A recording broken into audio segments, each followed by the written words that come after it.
এইবাৰ গৌৰীপুৰৰ আলমগঞ্জ বজাৰত দোকানীৰ সন্মুখত এটা চোৰে চুৰ কৰিবলৈ আহি হল আটক।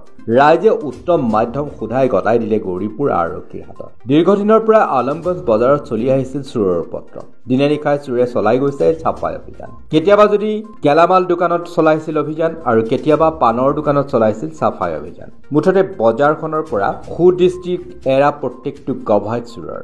আজি আলমগঞ্জ বজাৰৰ এখন গেলামাল দোকানৰ পৰা চুৰ কৰি পলায়ন কৰাৰ সময়তেই হাতেলুতে আটক কৰে দোকানী চোৰটোক। দোকানীজনে দোকানৰ ভিতৰত থকা সময়তেই উক্ত ঘটনা সংঘটিত কৰে চোৰটোৱে। চোৰক চাবলৈ হেতা অপৰা আলমগঞ্জ বজাৰত ৰাইজৰ শ শ দোকানীৰ ভিৰ পৰিছে বজাৰখনত। জানিব পৰা মতে গভাইত চোৰৰ ঘৰ হৈছে আলমগঞ্জ নৱম খণ্ডত। চোৰজনৰ নাম হৈছে জয়ান আলী। এই ঘটনাৰ লাইভ বজাৰখনত উপস্থিত হয়তো গৌৰীপুৰৰ আৰক্ষী। চোৰটোক অৱশেষত থানালৈ লৈ যায় গৌৰীপুৰ আৰক্ষীয়ে।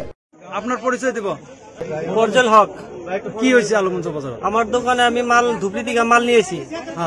মাল নিয়ে আসার পরে ঘরে মাল মিলে ফেলছি। ওখান থেকে ফ্ল্যাগের কার্টনটা নিয়ে মানে দৌড় দিছে। আটক করেছে নাকি? হ্যাঁ আটক করেছি। আরক্ষী খবর দিয়ে নেই? হ্যাঁ দিছে, আরক্ষী খবর দিয়েছে। এটি লোকে আহা নাই? আহা নাই। সাংবাদিক আছে তো, তারপর আবার মাল নিছে, মাল শুদ্ধ ধরছি। মাল মানুষ আবদান করিয়েছে, মুয়ে মাছ দিবে আমাদের এই দোকান থেকে যদি মানুষ না থাকে যদি নিয়ে যায়, এই যে নিয়ে যাবো না, আমরা মানুষ নাই সেটা নিয়ে যাবো। তোমার হেমন্ত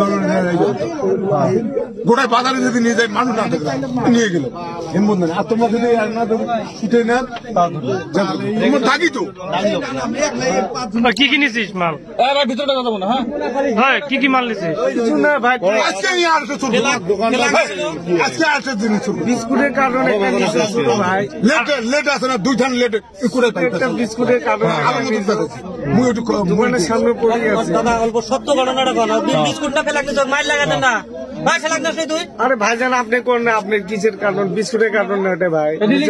নীলিখা